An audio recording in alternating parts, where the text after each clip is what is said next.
House of the Dragon has a couple of characters that are quite similar to its predecessor, Game of Thrones. Fans have been comparing Aegon Targaryen to Joffrey, and now the actor who plays Aegon has even given his 2 cents on the comparison. In today's video, we'll be discussing that and also talk a bit about why the character got a new hairdo. So let's dive right in. First off, Tom Glyn Carney talked about the comparison in a recent interview with The Hollywood Reporter. When talking to The Hollywood Reporter, the Aegon actor addressed the comparison that fans had been making. Some seem to think that Aegon is really similar to Joffrey from Game of Thrones, not just in the position they've been given, but also in the fact that they're probably the most punchable people in their respective shows. Tom stated that the showrunners even mentioned that if they were to make any comparison to his character, he'd be most like Joffrey, but even then there are significant differences that make him a unique character. Tom explained that, first of all, the new king in the House of the Dragon isn't a straight-up psychopath like Joffrey was. He's got a way more intriguing character because of his complexity. Much of what Aegon does is due to his own insecurities and confusion. He's mentally unwell and has a pent-up rage that he dishes out on people around him. It's clear that Aegon isn't cut out to rule, and he's never had any ambitions to do that from the start. But his mother, Queen Alicent, has pushed him into that role since he was born. She scolded and slapped him for most of his childhood, and the impact of that can be seen from the fact that he's pretty much starved for affection from his parents. King Viserys didn't really give him any attention either, and so the character went down a road of violence and rage. Next, the actor discussed the character's decision-making abilities. Tom provided us with a bunch of useful insights into Aegon Targaryen. He mentioned during the interview that while Aegon is sure to be a nightmare for both Rhaenyra's side and his own mother, the truth is that he's fairly defenseless. He might break the rules and lack discipline every now and again, but he's almost always drunk and confused. Not to mention, as a person, he still doesn't know what he wants. Tom highlighted how he's completely incapable of making decisions without someone helping him. He's needed people to help him out with decision-making his entire life, and without them, Aegon has made some truly awful choices. Now that he's a king, we think all of those bad decisions have the potential to be on a much bigger scale, which is pretty bad news for Westeros. Glyn Carney also stated during the interview that Aegon has never really wanted to be king. He grew up with the idea that power wasn't really something that was for him. Plus, with his own father not even wanting him to have it, it's possible that he may have a bit of resentment toward the role entirely. Ultimately, Tom described Aegon as a very selfish person. He's done with his family politics and being pushed around everywhere. If he was someone in the modern day, he'd probably just fly off to someplace like Australia and live his life in peace as he wanted it. Plus, how does Aegon compare to Joffrey as a king? Aegon definitely looks like he's on the fast track to being a terrible king. But to beat Joffrey, you have to be truly despicable. That said, with all the bastards he's got running around King's Landing, the king might definitely be abusing his powers already. He seems to be more focused on self-loathing, whereas Joffrey is self-entitled, to say the least. Aegon, more than anything, wants the love and appreciation of his family. He's been abused by his own mother, hated by his father, and ignored by his sister Rhaenyra. Because of this, he feels like he's got no one by his side. Now that he's a king, things may change, with his family now supporting him as a king and showing deference to him. Aegon might finally get the love he's been yearning for his entire life.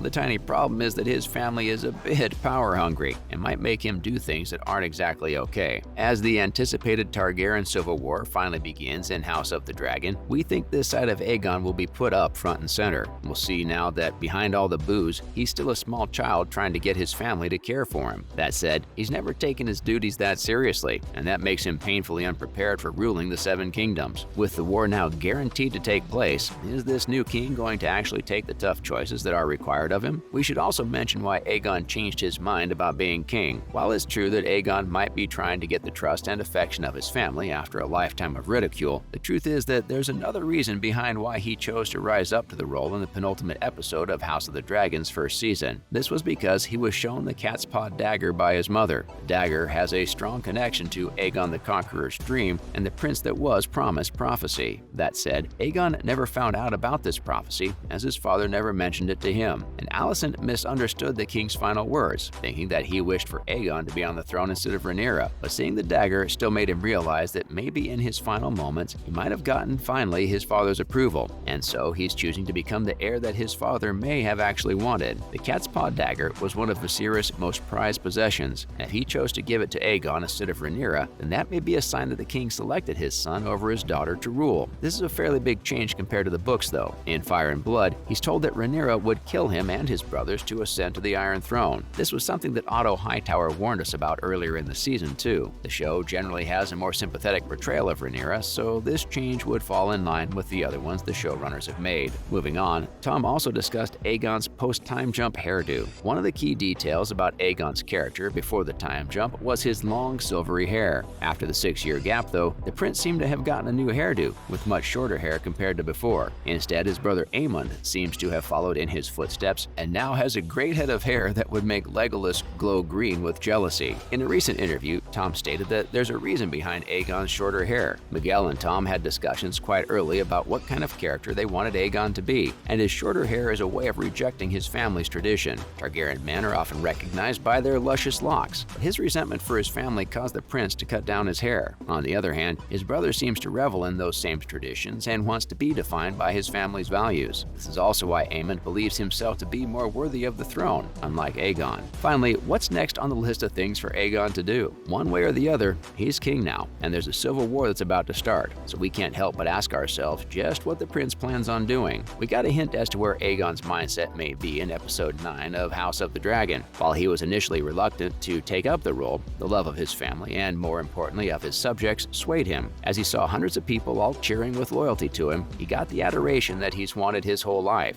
Because of this, we think he's going to more prominently get into the role of being king. But being a leader isn't just about showing off the power or enjoying control. There are a lot of qualities that go into being an effective king, especially for a place as complex as Westeros. And as such, we think that Aegon's inexperience in ruling and lack of preparation will definitely play a role in deciding his future and that of the Seven Kingdoms. Book readers may know that Aegon has quite a bit of interesting moments in the upcoming Targaryen Civil War, and many of those showcase his poor decision-making capabilities and general lack of preparation. It just goes to show that someone who has had all his decisions made for him since he was a child isn't really fit to rule a throne that requires constant decision-making. We're definitely going to see more of these bad choices show up in Season 2 of House of the Dragon. That's a wrap for this video. What are your thoughts on Aegon becoming the King of the Seven Kingdoms? Comment below, give this video a thumbs up, and subscribe to our channel for more videos like this. See you in the next one.